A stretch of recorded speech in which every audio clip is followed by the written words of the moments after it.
ಎಲ್ಲರಿಗೂ ನಮಸ್ಕಾರ ವೀಕ್ಷಕರೇ. ಇದೇ ಒಂದು ಫೆಬ್ರವರಿ 12ನೇ ತಾರೀಕು ಬಹಳ ವಿಶೇಷವಾಗಿರುವಂತಹ ಭರತ ಹುಣ್ಣಿಮೆ. ಈ ಒಂದು ಭರತ ಹುಣ್ಣಿಮೆ ಆರಂಭವಾಗುವ ಸಮಯ 11/2/2025 ಸಂಜೆ 6 ಗಂಟೆಯಿಂದ 56 ನಿಮಿಷಕ್ಕೆ ಸಾಯಂಕಾಲ ಪ್ರಾರಂಭವಾಗುತ್ತದೆ. ಅಂದರೆ ಮಂಗಳವಾರ ಪ್ರಾರಂಭವಾಗುತ್ತದೆ. ಮುಕ್ತಾಯವಾಗುವ ದಿನಾಂಕ ಬುಧವಾರ 12ನೇ ತಾರೀಕು 2/2025 ರಾತ್ರಿ 7:23ಕ್ಕೆ. ಈ ಒಂದು ಸಮಯದಲ್ಲಿ ನಾವು ತಿಳಿಸಿಕೊಡುವಂತಹ ಕೆಲವೊಂದಿಷ್ಟು ವಿಶೇಷವಾದ ಪರಿಹಾರಗಳನ್ನು ನೀವು ಮಾಡಿಕೊಳ್ಳುವುದರಿಂದ ನಿಮ್ಮ ಜೀವನದಲ್ಲಿ ಅಷ್ಟ ಐಶ್ವರ್ಯ ಸಿರಿ ಸಂಪತ್ತು ಪ್ರಾಪ್ತಿಯಾಗುತ್ತದೆ. ಈ ಒಂದು ವಿಶೇಷವಾದ ಹುಣ್ಣಿಮೆಯ ದಿನ ಈ ಒಂದು ದಿಕ್ಕಿಗೆ ಮನೆಯಲ್ಲಿ ಒಂದು ನೀರನ್ನು ಚೆಲ್ಲುವುದರಿಂದ ದೊಡ್ಡ ದೊಡ್ಡ ಪ್ರಮಾಣದ ಹಣವನ್ನು ಗಳಿಸಿಕೊಳ್ಳಬಹುದು. ಅಷ್ಟೇ ಅಲ್ಲದೆ ಮಾರ್ವಾಡಿಗಳ ದೊಡ್ಡ ಸೀಕ್ರೆಟ್, ಈ ಒಂದು ಹುಣ್ಣಿಮೆಯ ದಿನ ಲಕ್ಷ್ಮೀ ಕುಬೇರ ಕೃಪೆ ನಿಮಗೆ ದೊರೆಯುವುದರ ಜೊತೆಗೆ ಸಾಲದಿಂದ ಮುಕ್ತಿಯನ್ನು ಹೊಂದುತ್ತೀರಾ. ಯಾವ ರೀತಿ ಒಂದು ಪರಿಹಾರ ತಂತ್ರವನ್ನು ಮಾಡಿಕೊಳ್ಳೋದು ಎಂದು ನೋಡೋಣ. ಅದಕ್ಕೂ ಮುನ್ನ ನೀವಿನ್ನು ನಮ್ಮ ಚಾನಲ್ಗೆ ಸಬ್ಸ್ಕ್ರೈಬ್ ಮಾಡಿಲ್ಲ ಎಂದರೆ ಈಗಲೇ ಸಬ್ಸ್ಕ್ರೈಬ್ ಮಾಡಿ. ಓಂ ಮಹಾಲಕ್ಷ್ಮಿ ದೇವಿ ಎಂದು ಕಮೆಂಟ್ ಮಾಡಿ. ಒಂದು ಮನೆ ಅಂದಮೇಲೆ ಮನೆಯ ಯಜಮಾನ ಮನೆಗೆ ಎಷ್ಟು ಮುಖ್ಯವೋ ಮನೆಯ ಯಜಮಾನಿ ಕೂಡ ಆ ಮನೆಗೆ ಅಷ್ಟೇ ಮುಖ್ಯವಾಗಿರುತ್ತಾರೆ.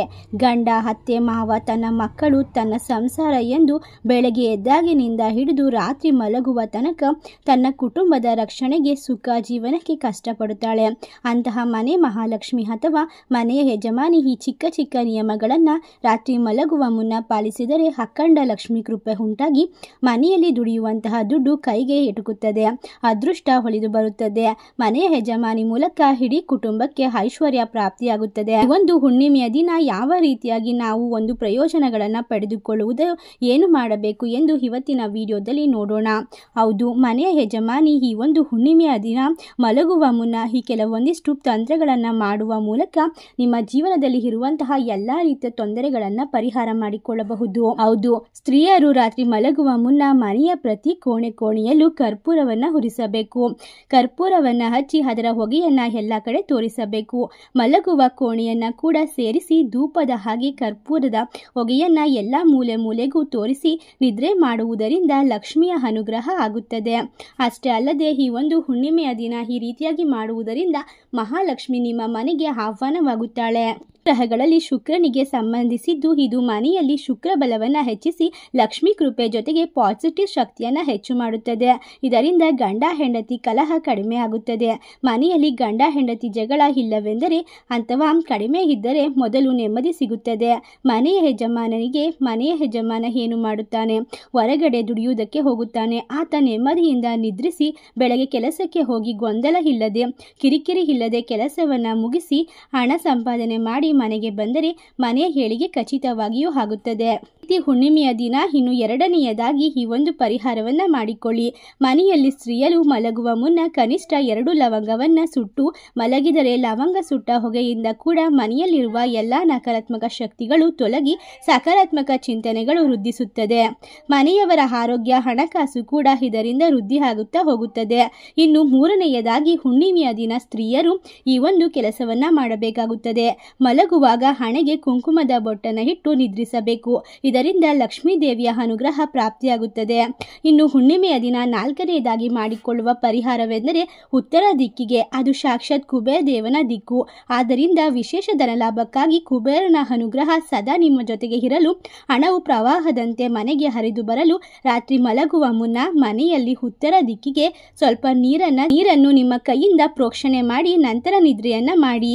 ಈ ಒಂದು ಹುಣ್ಣಿಮೆಯ ದಿನ ಈ ರೀತಿಯಾಗಿ ನೀರನ್ನು ಪ್ರೋಕ್ಷಣೆ ಮಾಡುವುದರಿಂದ ಕುಬೇರನ ಸಂಪೂರ್ಣವಾದ ಆಶೀರ್ವಾದ ನಿಮಗೆ ದೊರೆಯುತ್ತದೆ. ಇನ್ನು ನೀರು ಪರಿಶುದ್ಧತೆಯ ಪ್ರತೀಕ. ಅಷ್ಟೇ ನೆಗೆಟಿವ್ ಶಕ್ತಿ ಇದ್ದರೂ ಕೂಡ ಅದನ್ನು ತೆಗೆಯುವಂತಹ ಶಕ್ತಿ ನೀರಿಗೆ ಇರುತ್ತದೆ. ಅದರಿಂದ ಉತ್ತರ ದಿಕ್ಕಿನಲ್ಲಿ ರಾತ್ರಿ ಮಲಗುವ ಮುನ್ನ ಶುಚಿ ಇದ್ದರೆ ಲಕ್ಷ್ಮೀ ಕುಬೇರರ ಅನುಗ್ರಹ ಆ ಇಡೀ ಮನೆಗೆ ಪ್ರಾಪ್ತಿಯಾಗುತ್ತದೆ. ಎರಡನೇದಾಗಿ ಹುಣ್ಣಿಮೆಯ ದಿನ ನೈಋತ್ಯ ದಿಕ್ಕು ಎನ್ನುವುದು ಮನೆಯ ಯಜಮಾನನಿಗೆ ಸಂಬಂಧಪಟ್ಟಂತಹ ಸ್ಥಾನ. ಆದ್ದರಿಂದ ರಾತ್ರಿ ಸಮಯದಲ್ಲಿ ನೈಋತ್ಯ ದಿಕ್ಕಿನಲ್ಲಿ ಕತ್ತಲಿರಬಾರದು. ಒಂದು ಚಿಕ್ಕ ಬಲ್ಬ್ ಆದರೂ ಕೂಡ ಆ ದಿಕ್ಕಿನಲ್ಲಿ ಉರಿಸುವ ಹಾಗೆ ನೋಡಿಕೊಳ್ಳಿ.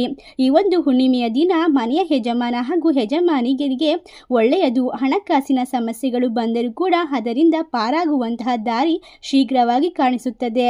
ಇನ್ನು 6ನೇಯದಾಗಿ ಹುಣ್ಣಿಮೆಯ ದಿನ ಪ್ರತಿ ಶುಕ್ರವಾರ ಅಥವಾ ಮಂಗಳವಾರ ಈ ಒಂದು ಚಿಕ್ಕ ಕೆಲಸವನ್ನ ಮಾಡಬೇಕಾಗುತ್ತದೆ. ಮನೆಯ ಮುಂದೆ ಒಂದು ಚಿಕ್ಕ ರಂಗೋಲಿ ಆದರೂ ಸರಿ ಅಷ್ಟದಳ ಪದ್ಮದ ರಂಗೋಲಿಯನ್ನು ಬರೆದು ಮಲಗಬೇಕು.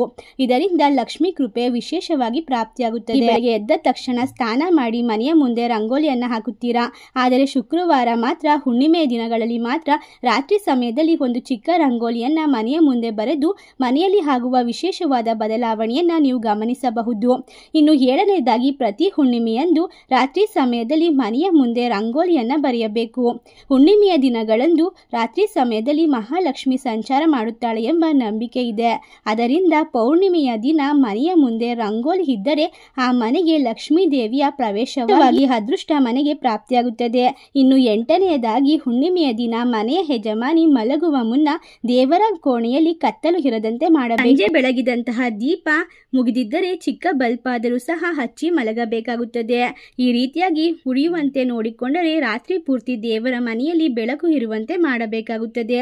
ಯಾವ ಮನೆಯಲ್ಲಿ ದೇವರ ಕೋಣೆಯಲ್ಲಿ ರಾತ್ರಿ ಸಮಯದಲ್ಲಿ ಬೆಳಕು ನಿರಂತರವಾಗಿ ಇರುತ್ತದೆಯೋ ಆ ಮನೆಯಲ್ಲಿ ಲಕ್ಷ್ಮಿ ಸದಾಕಾಲ ನೆಲೆಸುತ್ತಾಳೆ. ಅವಳ ಅನುಗ್ರಹ, ಲಕ್ಷ್ಮಿಯ ಅಂಶ ಇರುತ್ತದೆ. 9ನೇದಾಗಿ, ಹುಣ್ಣಿಮೆಯ ದಿನ ಸಾಸಿವೆ ಎಣ್ಣೆಯಿಂದ ಮನೆಯ ಮುಂದೆ ದೀಪಾರಾಧನೆಯನ್ನ ಮಾಡಬೇಕು. ಇದರಿಂದ ಮನೆಯಲ್ಲಿ ಇರುವಂತಹ ದೃಷ್ಟಿ ದೋಷಗಳು, ನಕಾರಾತ್ಮಕ ಶಕ್ತಿಗಳು ದೂರವಾಗುತ್ತದೆ. ಅಷ್ಟೇ ಅಲ್ಲದೆ ಮನೆಗೆ ಅದೃಷ್ಟ ಕೂಡಿ ಬರುತ್ತದೆ. ಇನ್ನು ಹುಣ್ಣಿಮೆಯ ದಿನ ಮಾಡುವಂತಹ ಇನ್ನೊಂದು ಪ್ರಮುಖವಾದ ಕೆಲಸ ಎಂದರೆ ಮನೆಯ ಯಜಮಾನಿ ಮಲಗುವ ಮುನ್ನ ಓಂ ಶ್ರೀಂ ನಮಃ ಎಂದು 3 ಸಲ ಹೇಳಿಕೊಂಡು ನಿದ್ರೆಯನ್ನ ಮಾಡಿದರೆ ಶ್ರೀ ಮಹಾಲಕ್ಷ್ಮಿ ದೇವಿಯ ಪರಿಪೂರ್ಣ ಅನುಗ್ರಹ ಪ್ರಾಪ್ತಿಯಾಗುತ್ತದೆ.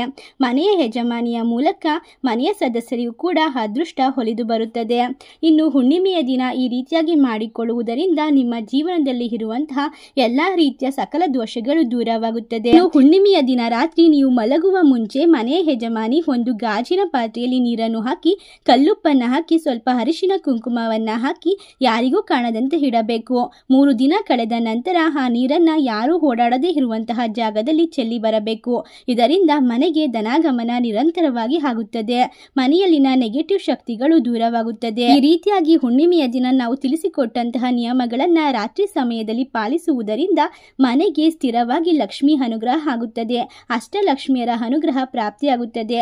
ಈ ಒಂದು ಮಾಹಿತಿ ನಿಮಗೆ ಇಷ್ಟವಾಗಿದ್ದರೆ ಓಂ ಲಕ್ಷ್ಮೀ ದೇವಿ ನಮಃ ಎಂದು ಕಮೆಂಟ್ ಮಾಡಿ. ಅದೇ ರೀತಿ ಈ ಒಂದು ಹುಣ್ಣಿಮೆಯ ಅನುಷ್ಠಾನಗಳು ನಿಮಗೆ ಇಷ್ಟವಾದಲ್ಲಿ ನಿಮ್ಮ ಫ್ರೆಂಡ್ಸ್ ಅಂಡ್ ಫ್ಯಾಮಿಲಿಗೆ ಶೇರ್ ಮಾಡಿ.